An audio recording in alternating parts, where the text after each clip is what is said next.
est venu me voir pour parler de réinventer les codes, je me suis dit, ouais, je crois qu'aujourd'hui, ils sont tombés sur quelque chose d'important. Ils sont tombés sur quelque chose d'important parce que j'ai beaucoup voyagé. On se pose souvent la question dans les pays en voie de développement, pourquoi est-ce qu'on n'est pas là, pourquoi est-ce qu'on n'a pas ceci. Et quelque part, je pense que de toutes les expériences que j'ai eues, un des points clés que j'ai vus, c'est l'innovation. Partout dans le monde, les populations, les peuples qui sont les meilleurs sont des gens qui sont constamment en train de réinventer, constamment en train de penser, de créer demain. Et quelque part, participer au fait de développer cet état d'esprit dans nos pays, j'ai trouvé ça séduisant. C'est pour ça que je suis là aujourd'hui. Ce n'est pas un cours magistral, je vous donnerai juste quelques-unes de mes expériences, quelques exemples qui ont aidé à forger des convictions. Parce que finalement, ce que je veux partager aujourd'hui, ce sont quelques convictions. Les convictions que je veux partager aujourd'hui sont qu'au niveau d'une entreprise, au niveau d'un pays, au niveau d'un individu, réinventer, c'est faire des choix. Réinventer, c'est choisir soit de prendre la voie normale, la voie conseillée par les parents, soit de choisir la voie conseillée par les proches, par la sagesse populaire, soit de prendre une porte différente, une porte vers un nouvel avenir, une porte vers un nouvel horizon, et de prendre le risque d'ouvrir cette porte. En 1955, une expérience personnelle, je n'étais pas né, je vous rassure, mais mon père venait d'avoir le BEPC. Il faut savoir que mon grand-père était tailleur. Et quand il a eu le BEPC, toute la famille a dit « Bon, toi, tes études, là, c'est bon, c'est fini, deviens instituteur et puis tu vas commencer à nous donner de l'argent. » Mais lui, il a dit « Non, je veux aller plus loin parce que je pense que les études, c'est important, c'est ce qui va me permettre d'aller plus loin. » Et la décision est venue au niveau de mon grand-père, qui est tailleur, aucune étude, etc. Il a dit « Bon, écoutez, c'est lui qui est parti là-bas. S'il dit qu'il faut aller plus loin, il faut l'écouter, il sait ce qu'il fait. » Et bien, mon père a pu, grâce à ça, aller continuer ses études, faire une école de commerce en Europe, devenir un des cadres dans le café cacao de la Côte d'Ivoire des années 70. Je ne serais pas là aujourd'hui, je n'aurais pas eu le parcours que j'ai aujourd'hui si je n'avais pas eu cette base dans la vie. Parce qu'à un moment donné, il a choisi une porte différente. Donc la première étape, la première conviction, c'est que pour entreprendre, il faut de temps en temps faire des choix différents, sortir des sentiers battus. Donc je vous incite à le faire. La deuxième chose que j'ai envie de partager avec vous, c'est de dire que un individu se construit de son parcours, de sa vie, des personnes qu'il a rencontrées au niveau professionnel. Mais il ne faut pas que nous soyons définis à 100% par cet environnement-là. Nous devons être capables de prendre ce que cet environnement nous offre et à un moment donné, et c'est ce qui constitue l'individu, d'être capable d'en faire une synthèse et de dépasser, de transcender cet environnement. J'ai eu la chance jusqu'à 18 ans, et je ne l'échangerai pour rien au monde, de grandir dans ce beau pays qu'est la Côte d'Ivoire à une époque où il n'y avait aucune crise politique ou rien du tout. Ça a été une des bases, un des piliers de ma vie parce que ça m'a construit comme un individu heureux, épanoui, équilibré dans un pays formidable. C'est une base sur laquelle j'ai construit le reste de ma vie.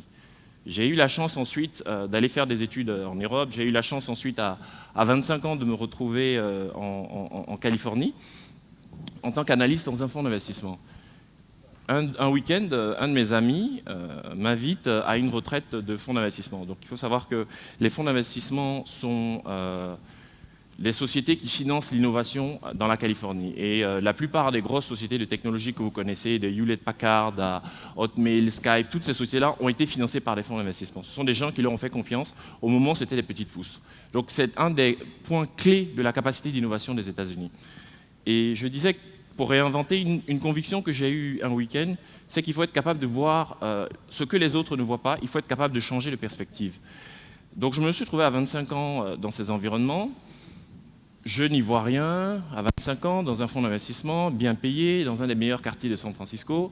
L'ego, vous comprenez, il a tendance un peu à monter un peu, je le reconnais. Je me retrouve ce week-end-là, une conférence, on parle, et puis à un moment donné, il faut s'asseoir autour d'une table. Donc je m'assieds autour de la table. À ma droite, il y a un monsieur chauve, des petites lunettes, l'air un peu strict et sérieux. Bon, je sais pas. Je regarde à gauche, il y en a un autre avec les cheveux en bataille, un peu la star californienne. Donc on commence à discuter. Celui de droite, je lui remets ma carte de visite, il me remet la sienne. Partenaire à In-Q-Tel.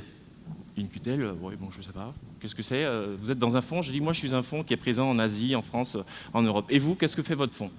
Et là, il me regarde, il dit, In-Q-Tel, c'est le fonds d'investissement de la CIA. Je dis, quoi? Et là, j'apprends que les services secrets américains financent chaque année des startups technologiques pour être capables, dans leur mission, d'avoir un coup d'avance en termes de technologie, en termes d'écoute, en termes de décryptage de systèmes. Donc les services de sécurité américains financent des startups. Premier choc psychologique. Mon voisin de gauche, on discute, je lui donne ma carte et tout, il me dit « Ah oui, je m'appelle Tim Draper ». J'ai dit « Ah oui, et vous faites quoi ?» Et là, il me regarde en disant « Mais c'est qui ce mec-là, qui ne sait pas qui je suis ?» Là, je dis « Bon, on dirait que j'ai fait une connerie », et je vois tous les regards autour de la table. Donc moi, je suis tranquille et tout. Il dit « Ah, vous venez d'où ?» Je dis « Ah, moi, je suis né en Côte d'Ivoire, j'ai fait mes études en France, et maintenant, je suis dans un fonds. » Il dit « Mais comment tu fais pour avoir fait un tel parcours ?» Donc on discute, et à un moment donné, il se lève, et j'ai un de mes amis qui dit « Mais tu es fou, tu ne sais pas qui c'est ?» Je lui dis « Ah non, je ne sais pas qui c'est. » Et là, j'apprends que ce monsieur, il a financé Hotmail, il a financé Skype, ensuite, il a financé Twitter, il a financé Tesla, bref, 23 sociétés qui ont plus d'1 milliard de dollars de capitalisation. Je m'adressais à une des légendes vivantes de la Silicon Valley.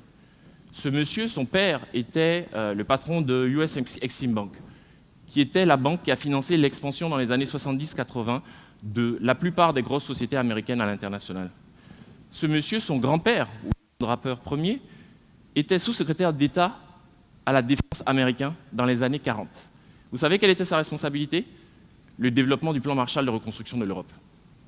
Je me trouvais donc, moi, jeune ingénieur dont l'ego commençait à monter, je me suis assis, je dis, bon d'accord, voilà un monsieur comme ça.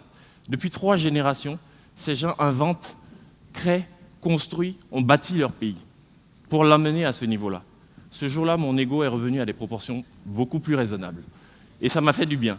Parce que le reste de ma carrière, j'ai toujours eu ce changement de perspective, de comprendre que, oui, c'est vrai, nous avons nos enjeux personnels, individuels. On veut, si tu n'as pas de maison, tu veux une maison.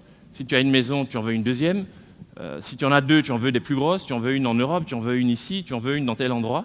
Mais quelque part, la question aussi, à un moment donné, c'est de dire quel est ton impact? Qu'est-ce que tu as créé? Qu'est-ce que tu vas laisser quand tu vas partir? Donc, autre conviction, la première, la prise de risque, il faut ouvrir de nouvelles portes. Et la seconde, il faut changer de perspective. Il faut être capable de voir au-delà de ce qu'on a devant ses yeux, au-delà de cela pour penser plus loin, quel est l'impact qu'on veut avoir. Réinventer la RTI. Après donc, ce parcours, je suis ensuite allé en France et je me suis retrouvé à la RTI.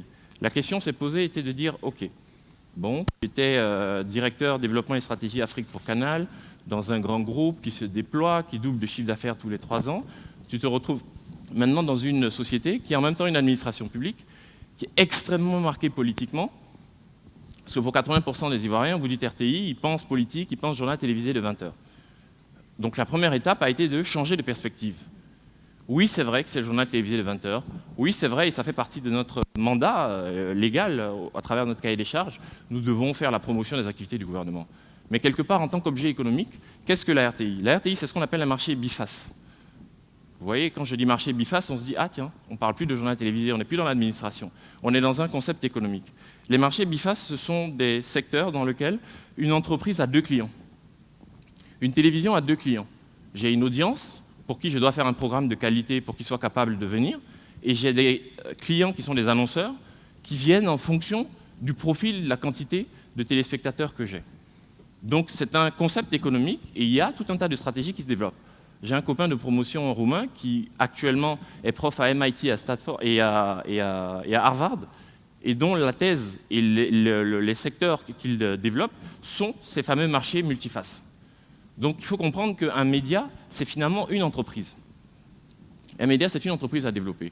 Donc l'enjeu a consisté à dire, sortons de la perspective, on continuera d'avoir le journal de 20 heures, on continuera d'avoir un certain nombre de ministres, d'autorités et autres qui passent, c'est vrai, mais quelque part, nous sommes une entreprise. Et en tant qu'entreprise, nous avons des produits pour une phase de notre marché que sont les téléspectateurs et des produits pour l'autre phase de marché que sont les annonceurs. Et donc c'est ainsi que nous avons commencé à renouveler notre offre de produits, nous avons commencé à modifier notre marketing, notre commercialisation, nous avons commencé à restructurer en termes de coûts, renégocier pas mal de nos contrats, et grâce à cela, nous avons pu avoir des moyens pour pouvoir investir et développer. C'est pour ça que vous voyez la tour est penchée. Il s'agissait simplement de changer de perspective pour prendre cette structure comme une société qui se développe, qu'on restructure et qui peut obtenir des résultats et se développer. Effectivement, en 3 ans, pour ceux qui connaissent les indicateurs économiques, l'EBITDA a été multiplié par 10.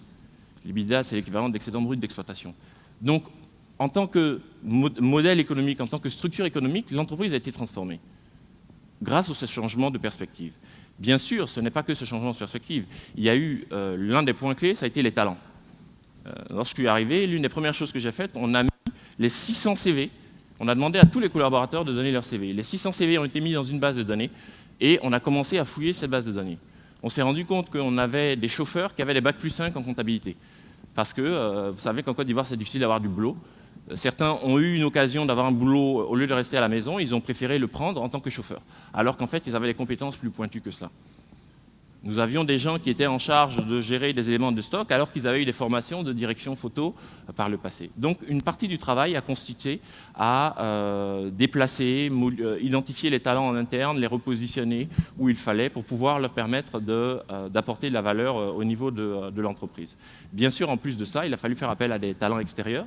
Donc nous sommes allés chercher des jeunes Ivoiriens présents en Côte d'Ivoire à l'international qui ont chacun voulu participer à cette aventure de rénovation, d'innovation, de transformation. Une fois que nous avons commencé cette dynamique, je me suis souvenu de 2 points importants. Le premier, c'est qu'en Californie, toute société que vous rencontrez n'a qu'un seul objectif, c'est conquérir le monde. Parce que notre boulot en tant qu'analyste dans un fonds, c'était de recevoir des entrepreneurs. Toute la journée, vous avez des gens dont l'objectif est de conquérir le monde. La première étape, c'est l'Europe, la seconde étape, c'est l'Asie, voire le Moyen-Orient. Ils veulent conquérir le monde. Donc l'international est au cœur des stratégies. Donc, quand on parle de réinventer les codes, et là je m'adresse aux entrepreneurs, à tous ceux du monde des entreprises, il faut comprendre que le marché local ne suffit pas. Vous pourrez faire des choses sur le marché local, il faut une base bien entendu, mais à un moment donné, il faut penser à attaquer l'international. Et si vous regardez toutes les plus grandes sociétés au monde, ce sont des sociétés qui sont présentes à l'international.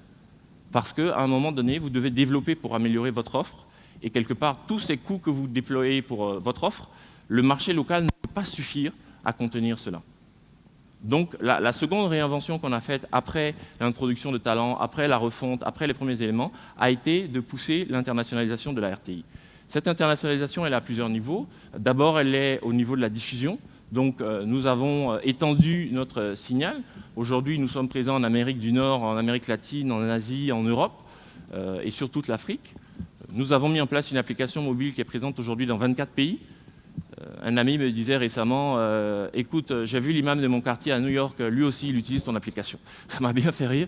J'ai dit, dis donc, finalement, la technologie est capable de traverser tous les secteurs, de traverser, et des gens qui ne sont pas forcément férus de technologie, lorsqu'un service les intéresse, eh bien, ils sont capables d'adhérer à ce service. Donc nous avons fait l'internationalisation de la diffusion. Le second volet d'internationalisation que nous avons fait, c'est l'exportation du contenu ivoirien. On le sait tous, depuis des dizaines d'années, la Côte d'Ivoire est un hub. La Côte d'Ivoire est un hub qui attire les talents culturels de nombreux pays. Donc, en tant que hub, ça veut dire que nous avons un contenu qui intéresse au-delà de nos frontières. Et donc, aujourd'hui, nous sommes fiers de dire que nous sommes présents sur de nombreux continents. Comme vous pouvez le voir sur la carte, nous avons des clients en Afrique, nous avons des clients en Europe, nous avons des clients à Haïti. Le dernier que nous venons d'avoir, c'est la Malaisie. Donc ça a été le grand plaisir de voir qu'une plateforme digitale originaire de Malaisie est venue nous acheter du contenu. Donc cette exportation du contenu ivoirien nous permet aujourd'hui d'avoir plus d'entrées pour pouvoir financer encore plus de production, encore plus de qualité pour les téléspectateurs. Enfin, le dernier élément, une chose est d'exporter son contenu, mais quelque part, il faut aller à la rencontre du monde. Et donc nous avons également décidé d'externaliser la production. Ça veut dire de ne pas nous contenter de produire en Côte d'Ivoire, d'aller à l'international, d'aller à la rencontre du monde pour pouvoir produire également là-bas. Nous avons donc aujourd'hui des projets au Nigeria, nous avons des projets en Afrique du Sud. Je pars la semaine prochaine finaliser les négociations avec la SABC pour une coproduction avec eux. Nous avons des projets en Europe, nous avons des projets en Inde avec ZTV qui est un des plus gros acteurs, le numéro 1. Je pense que les Ivoiriens connaissent bien la série Saloni qui a été très longtemps sur nos antennes. Et bien, ce groupe-là est le numéro 1 en Inde aujourd'hui en termes de production. Quelque part, nous nous sommes ouverts à ces acteurs-là pour produire une série ensemble. Si la vidéo marche bien, j'aimerais bien qu'on montre quelques images. Ils viennent de finir de tourner la première partie à Dubaï et nous allons les accueillir à Abidjan au mois de décembre. Pas de son ?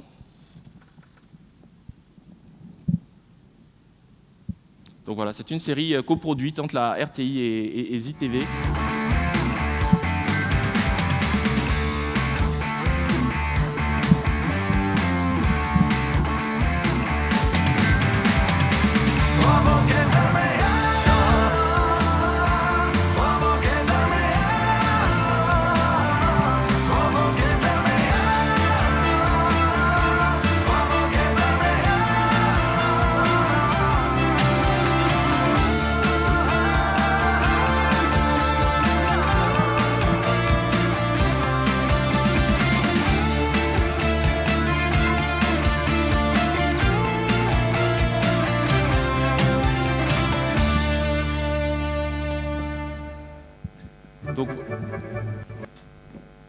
voilà notre tout dernier projet qui est en train d'être fait. Ils arrivent en décembre. La petite difficulté qu'on va avoir, c'est que quand j'ai vu le cadre dans lequel ils ont été, on avait commencé à visiter quelques villas, mais je crois qu'on a décidé d'éliminer ces villas-là. Donc je crois qu'il y a un spécialiste de l'architecture, je vais lui parler tout à l'heure, parce qu'après ce qu'ils nous ont montré, il faut qu'on leur montre qu'en Côte d'Ivoire, on est capable de faire également de très belles choses, et je compte sur toi. Merci à tous.